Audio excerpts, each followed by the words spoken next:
Welcome to part 2 of our live training session here with our 2004 Honda Civic Si being calibrated and tuned with AEM Infinity. In this tutorial, we're going to continue on with our base map tutorial from our very first video, and we're going to be finishing up doing the 2-dimensional, 3-dimensional based tables, doing the calibration, the setup, the breakpoint rescaling, so that we have our base file completed and we can fire up our engine and start our tuning process. Without further wait, let's jump in so we can check this out.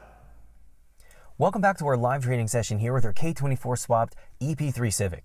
Now this tutorial, we're going to jump right back into our base map creation process, starting off with where we left off in the last video. Now, very first thing I want to talk about, and get this out of the way, is our throttle position sensor. Recall in our last tutorial when we were scaling out our sensors and setting up our inputs, the throttle position sensor was giving us a problem. It wasn't calibrating properly, and that was due to a problem in the jumper harness from AEM.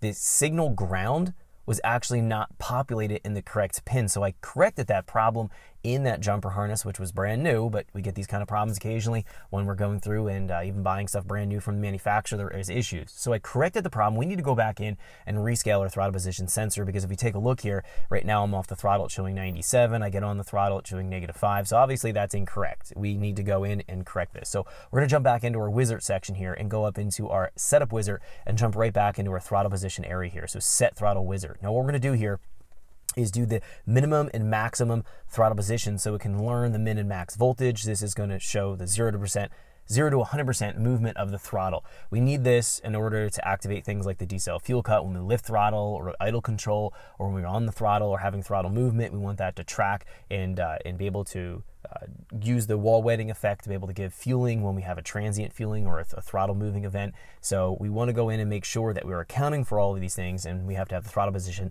scaled correctly. So let's jump in and take a look at this real quick. So what we'll do here is set TPS close volts, give that a second to sample. I'm off the throttle right now, and then I'm going to go all the way to the floor here and do TPS open volts, and then we should find the throttle position is going to scale correctly. So now if we go ahead and click close here, we can see throttle is at 0, perfect, and we get on the throttle, it's almost 100%, 99.7, so that's close enough. So we have the throttle position sensor calibrated properly, and again, we have to make sure that that's correct. There's all kinds of things downstream that won't work right.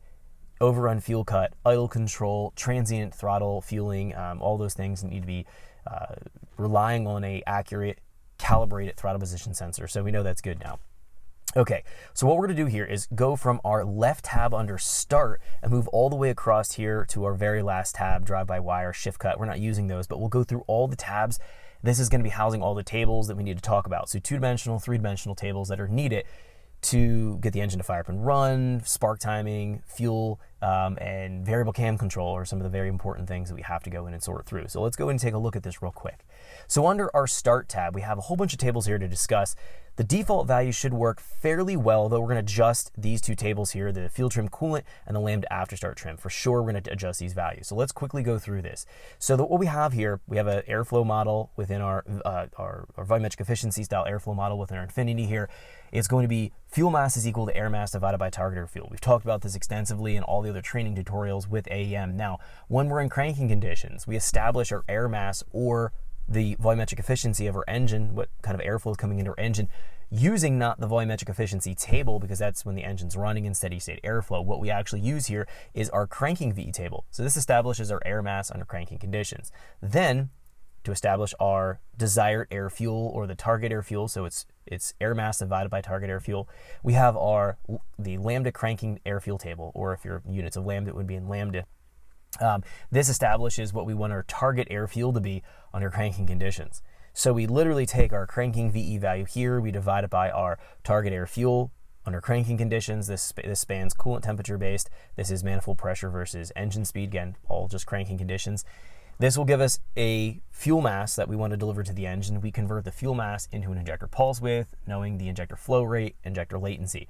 So that's how we achieve that desired pulse width that we're trying to go after. So if we want to richen up our mixture, we can do two things. One, we can go ahead and increase our VE or increase the airflow under cranking. Or two, we can go in here and decrease a target air fuel value at a given coolant temperature when we're firing off the engine. Both will have the effect of increasing the pulse width. If we want to lean out our cranking fueling, we can go and decrease our volumetric efficiency here, or we can go and command a leaner target air fuel under cranking conditions. Both will have the effect of leaning out the mixture, reducing the pulse width, delivering less fuel under cranking.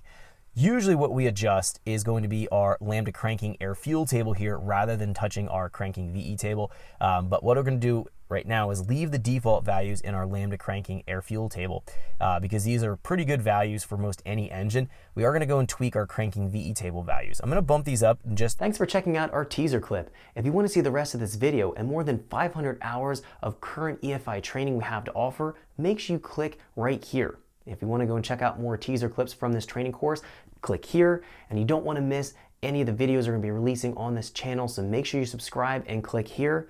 Thanks for watching, and I'll see you guys later.